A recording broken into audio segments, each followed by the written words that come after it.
Mariana trench की गहराइयों की ओर बढ़ते हुए प्रशांत महासागर के बीच अत्याधुनिक मरीन रिसर्च शिप ओशनस 4 के कंट्रोल रूम में अचानक हड़कंप मच गया।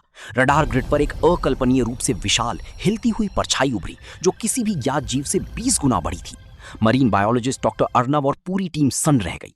अगर वो क्रीचर तट तक पहुंच जाता तो हजारों लोगों की जान जा सकती थी।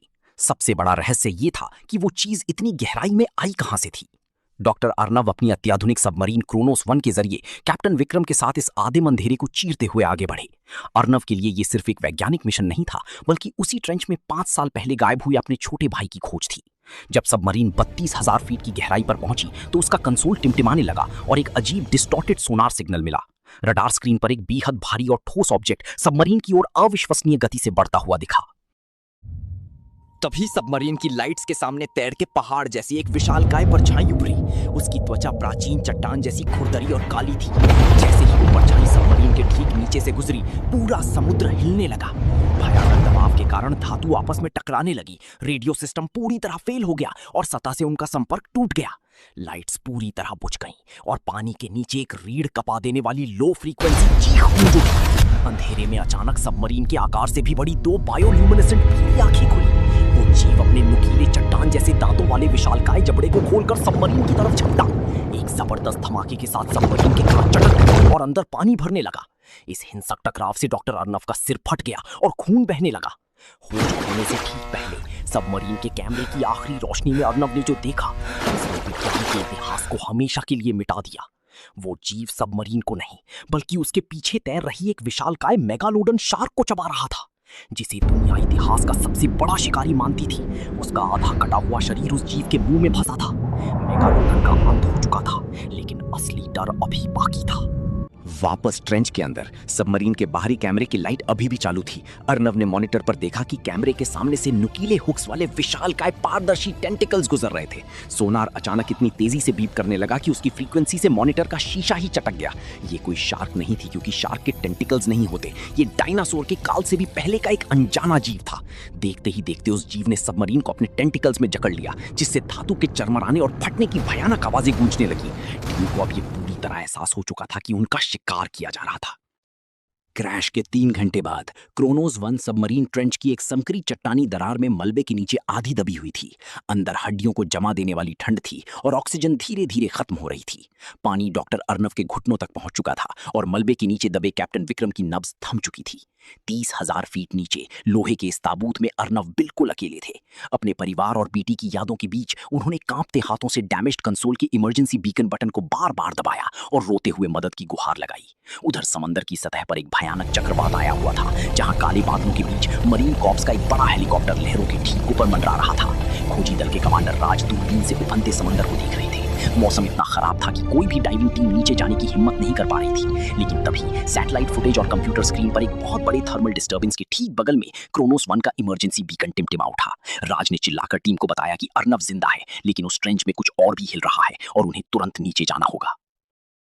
उस जीव ने सबमरीन को चट्टान की दरार से बाहर खींच लिया, जिससे घूमते हुए कैमरे का रुख सीधे उसके चेहरे की तरफ हो गया। रोशनी में उसका पूरा भयानक रूप दिखाई दिया। वो एक क्रैकन या महा ऑक्टोपस जैसा था, जिसकी रीढ़ पर एक प्राचीन बख्तरबंद व्हेल जैसी सख्त चमड़ी थी और उसका मुंह हजारों नुकीले दांतों से भरा एक अंतहीन कुआं था। पानी के भारी दबाव के झटके के बीच अर्नव चीख पड़े। लेकिन ये जीव भी समंदर का सबसे बड़ा शिकारी नहीं था, बल्कि उस चेन की सिर्फ एक और कड़ी था।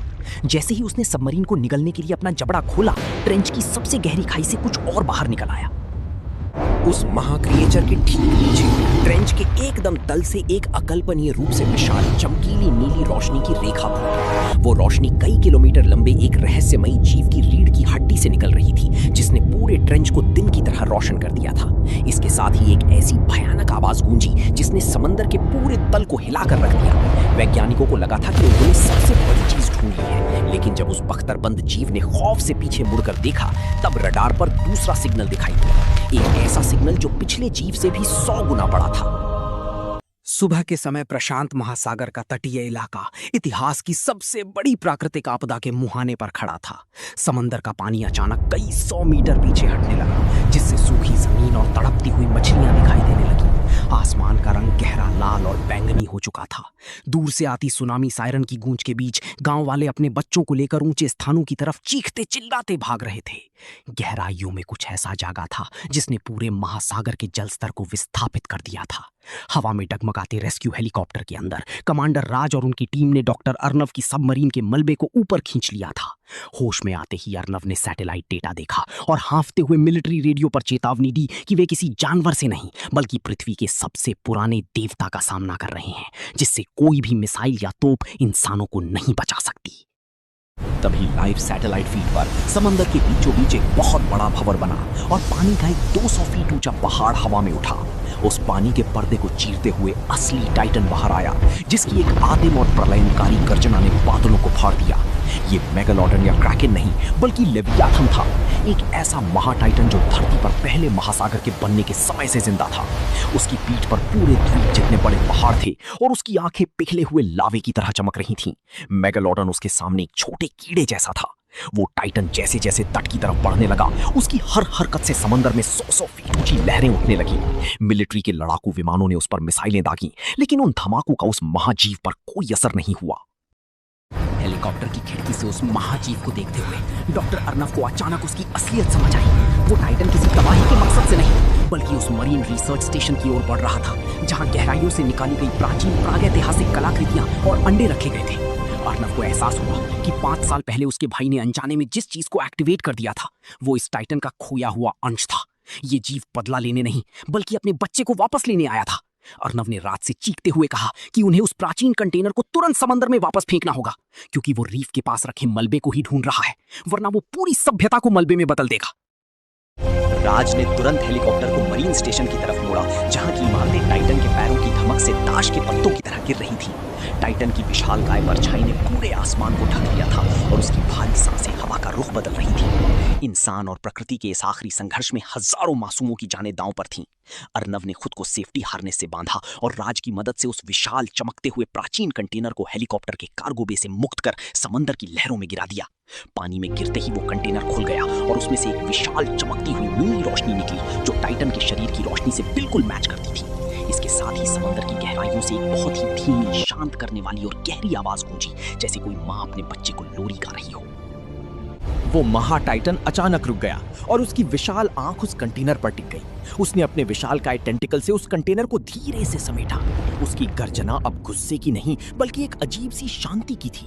वो धीरे धीरे पीछे मुड़ा और वापस गहरे समंदर में समाने लगा, जिससे भयानक लहरें पूरी तरह शांत हो गईं और सूरज की पहली किरण पानी पर चमक उठी। इंसान जो खुद को इस ग्रह का सबसे शक्तिशाली जीव समझता था और मेगालोडन को समंदर का आखिरी खौफ मानता था, उसने प्रकृति का वो रूप देखा जिसने उसकी पूरी सोच को बदल दिया। कैमरा जैसे ही आसमान की तरफ उठा, पूरा प्रशांत महासागर एकदम शांत दिखाई देने लगा।